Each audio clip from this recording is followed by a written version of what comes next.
고향사랑 기부제가 시행되면서 지정기부에 대한 관심도 높아지고 있습니다. 광주 지역에서는 서구를 제외한 4개 자치구가 지정기부 효과를 보고 있습니다. 발달장애인으로 구성된 이티 야구단, 한 가지 사업에만 7억 원에 가까운 모금되기도 했습니다. 다른 사업들 역시 당초 목표로 한 기부 금액을 뛰어넘기도 했습니다. 하지만 지정기부라고 다 인기를 끌지는 못했습니다. 올해 신규 지정기부 사업 중 민간 플랫폼을 누적 금액이 1,000원에 불과한 사업도 있었습니다. 광주 5개 자치구 중 서구를 제외한 4개구에서 10개의 지정기부 사업을 진행하고 있습니다. 자치구별로는 동구 3개, 남구 4개, 북구 1개, 광산구 2개 등입니다. 이 사업들 가운데 가장 인기를 끈 사업은 광주 동구의 사업들이 다수를 차지하고 있습니다. 이 가운데 가장 많은 모금액이 높은 것은 발달장애 청소년 이티 야구단 지원 사업입니다. 민간 플랫폼 위기부를 선제적으로 활용한 2023년부터 이날까지 고향사랑엠과 위기부의 기부금을 합산한 누적 모금액은 6억 7,700여만 원입니다. 이티 야구단은 광주에 거주하는 발달장애 아이들이 야구라는 스포츠를 통해 건강한 사회 구성원으로 성장하도록 하기 위한 목표로 2016년 창단된 전국 최초의 구단입니다. 1935년 지어져 90년의 역사를 자랑하는 국내에서 가장 오래된 단관극장인 광주극장을 살리기 위한 모금도 있습니다. 광주극장 시설 개선 및 인문문화 프로그램 사업도 2023년부터 현재까지 2억 원이 모였습니다. 고향사랑 기부금으로 광주극장을 100년 이상 보존할 수 있도록 노후된 건물을 개보수할 계획입니다. 지난해 처음 모금을 시작한 유기동물 구조 보호 지원 사업도 있습니다. 이름도 모를 유기견들은 버려져 서러운데 안락사로 생을 마감하고 있어서 지금보다 나은 환경에서 더 많은 유기동물을 구조하고 보호하기 위하자는 취지로 모금을 시작했습니다. 유기견 안락사 제로에 도전하겠다는 것입니다. 이 같은 취지에 공감한 이들의 마음이 모여 3억 9,250여만 원이 모금됐습니다. 지난해부터 모금을 시작한 광주 남구의 100년의 편지, 한국형 렐루서점 시간우체국도 관심입니다. 소중한 추억과 마음이 담긴 우편물을 최장 100년까지 보관하고 발송하는 아날로그 감성 공간을 조성하는 것을 목표로 합니다.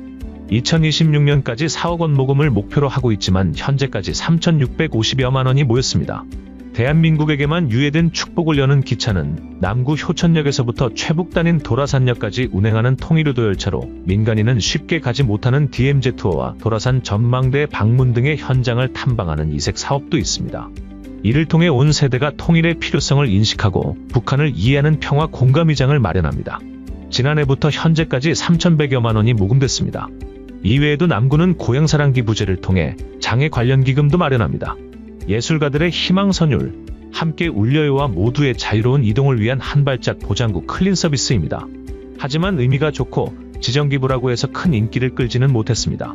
올해 처음 선보인 신규 사업들이지만 두 사업 모두 현재까지 100만 원 이상 기금을 모으지 못했습니다.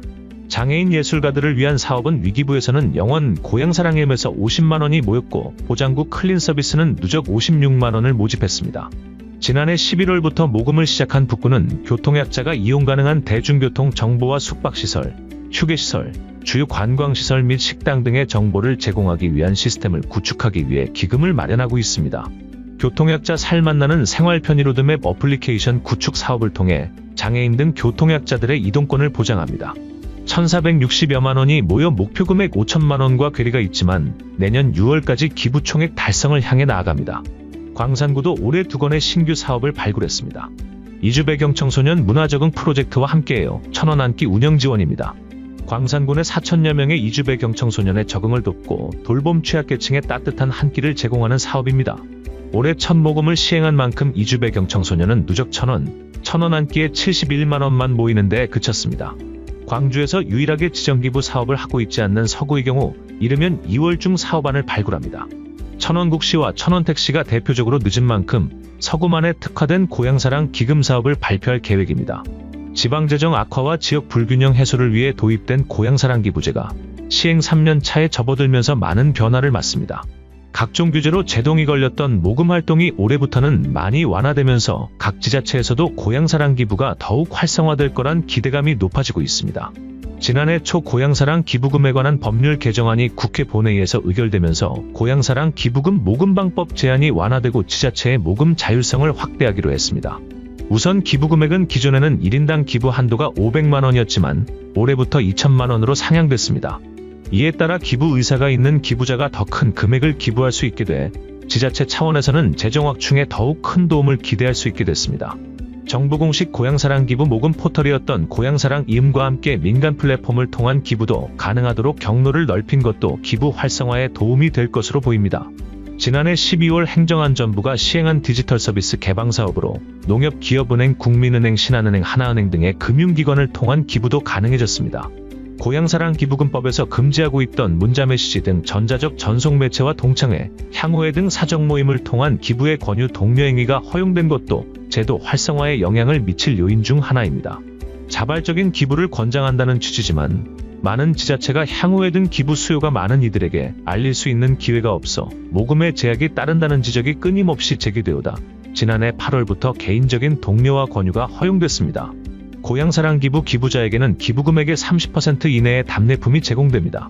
기부금액은 10만원까지 전액 세액 공제되고 10만원 초과분은 16.5%의 세액 공제 혜택이 주어집니다.